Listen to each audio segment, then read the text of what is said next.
आप कर्म करते हैं फिर भी आप दुखी रहते हैं। क्या आपका किया हुआ कर्म कर्म है या फिर दुष्कर्म है? सही कर्म का सही फल मिलता है, लेकिन सही कर्म करें कैसे? सही कर्म होता क्या है? क्योंकि हर एक इंसान का कर्म ही उसके सुख और दुख का भागी होता है।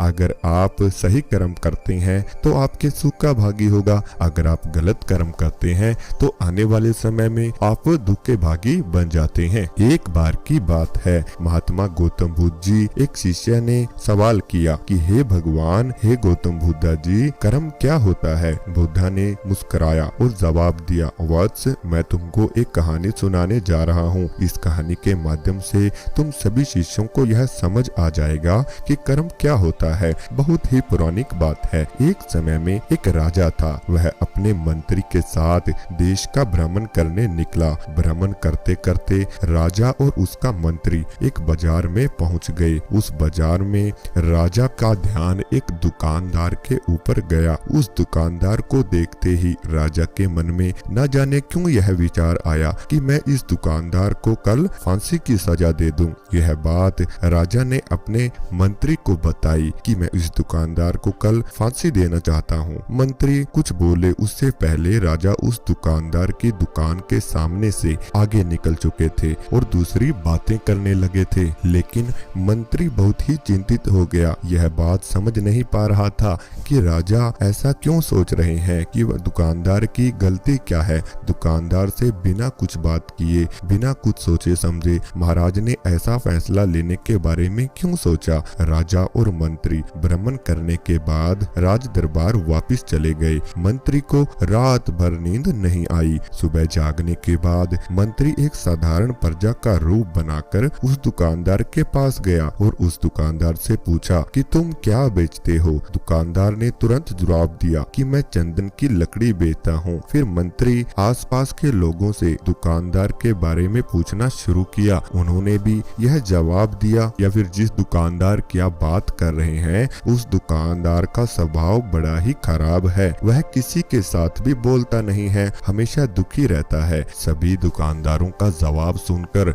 मंत्री उस दुकानदार के बारे में सोचने लगा जिस दुकानदार को राजा ने सजा देने का फैसला लिया था, और वह वापिस उस दुकानदार के पास गया और उस दुकानदार से पूछा कि तुम दुखी क्यों रहते हो। दुकानदार ने बताया, मैं दुखी इसलिए रहता हूँ क्योंकि मेरे दुकान पर लोग आते हैं, चंदन की लकड़ियाँ सूंघते हैं और बोलते हैं कि यह बहुत ही सुंदर है, बहुत ही अच्छी महक है, लेकिन कोई खरीदना नहीं चाहता, इसलिए मैं बहुत दुखी रहता हूँ। मंत्री दुकानदार की बात सुनकर खुद भी भावुक हो गए। कोई भी दुकानदार दुखी क्यों ना हो, क्योंकि अगर उसके दुकान का कोई भी सामान ना खरीदे तो वह दुखी होगा ही होगा, जबकि सामान में कोई कमी भी नहीं थी। मंत्री सोचने लगा कि यह दुकानदार अपने दुखों की वजह से इतना दुखी रहता है, परंतु राजा इस दुकानदार को फांसी पर लटकाना क्यों चाहते हैं। अर्थात राजा के मन में आए हुए विचार का उत्तर अभी तक मंत्री को नहीं मिला था। मंत्री ने फिर दुकानदार से पूछा, भाई तुम क्या करोगे अगर तुम्हारी दुकान की सारी चंदन की लकड़ियाँ ऐसी ही रखी की रखी रह जाएंगी, उसके बाद क्या होगा।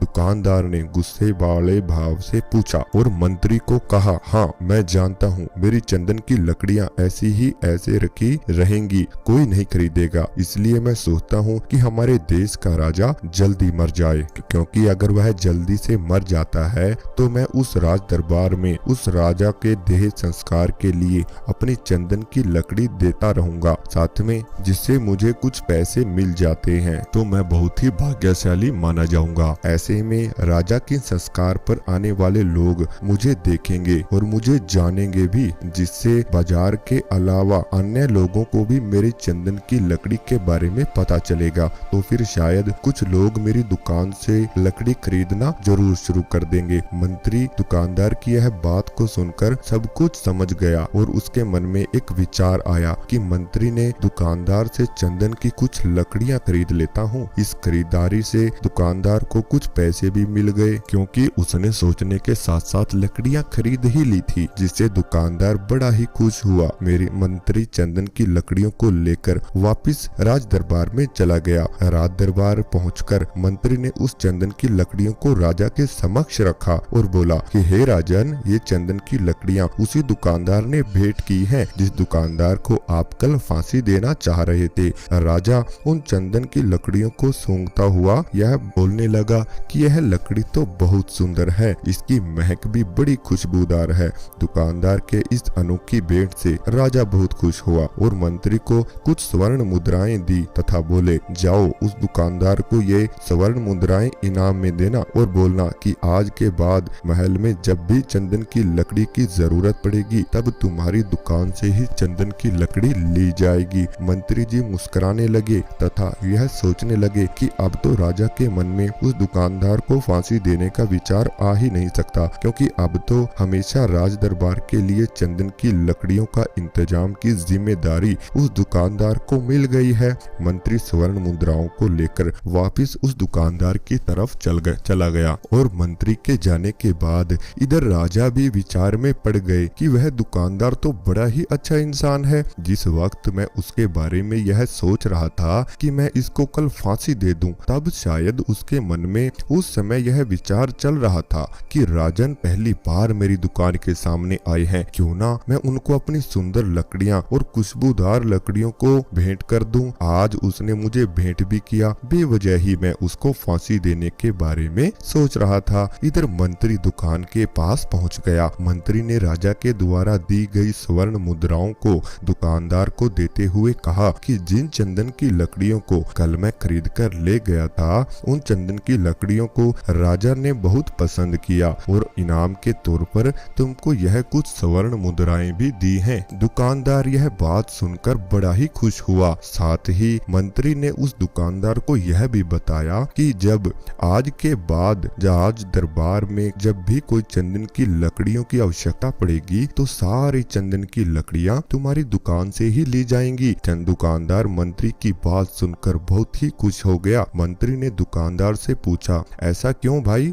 क्यों भाई, तुम तो राजा के दरबार में इतना भला बुरा सोचते थे, राजा के बारे में भी तुम बहुत बुरा सोचते थे, लेकिन राजा देखो तुम्हारी कितनी चिंता करते हैं, राजा कितने अच्छे हैं, राजा अपनी प्रजा के बारे में कभी भी गलत नहीं सोचते हैं। दुकानदार मंत्री की बात से सहमत हो गया और बहुत दुखी हुआ। दुकानदार मंत्री से बोला, मैं कितना गलत सोच रहा था राजा के बारे में, राजा तो बड़े ही अच्छे निकले, बड़े ही भले राजा हैं, भगवान करे कि राजा की आयु हमेशा लंबी रहे। यह बात सुनकर मंत्री भी बहुत खुश हो गया। फिर मंत्री वहां से वापिस राज दरबार को चला गया। यहीं पर महात्मा गौतम बुद्ध जी ने इस कहानी को समाप्त कर दिए और अपने शिष्यों से उन्होंने पूछा कि अब बताओ कि कर्म क्या है। किसी शिष्य ने कहा कि कर्म बोले हुए शब्द हैं, किसी शिष्य ने कहा कर्म वाणी है, तो किसी शिष्य ने कहा कर्म सोच है, तो किसी ने कहा कर्म भावना है, वगैरह है, कुछ और है। इन्हीं तरह से शिष्यों ने जवाब दिया। अपने सारों शिष्यों का जवाब सुनने के बाद गौतम बुद्ध जी ने बताया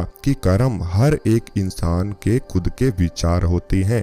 हमारे विचार जैसे रहेंगे हम वैसे ही कर्म करेंगे और उन्हीं विचारों के द्वारा की हुई कर्म हमारे सुख और दुख के लिए उत्तरदायी होती है। अर्थात हमारे विचार अगर गलत हैं तो हमारे द्वारा की हुई कर्म भी गलत होगी तथा इसका परिणाम भी गलत निकलेगा। परिणाम स्वरूप हम दुखी रहेंगे। अगर हमारे विचार सही रहेंगे तो हम सही कर्म करेंगे, सही कर्म करेंगे तो फिर सही का फल हमें जरूर मिलेगा, जिससे हम हमेशा सुखी रहेंगे। तो अगर आप भी गौतम बुद्ध की और कहानियां सुनना चाहते हैं तो इस चैनल को सब्सक्राइब करें व बेल आइकन को प्रेस जरूर करें।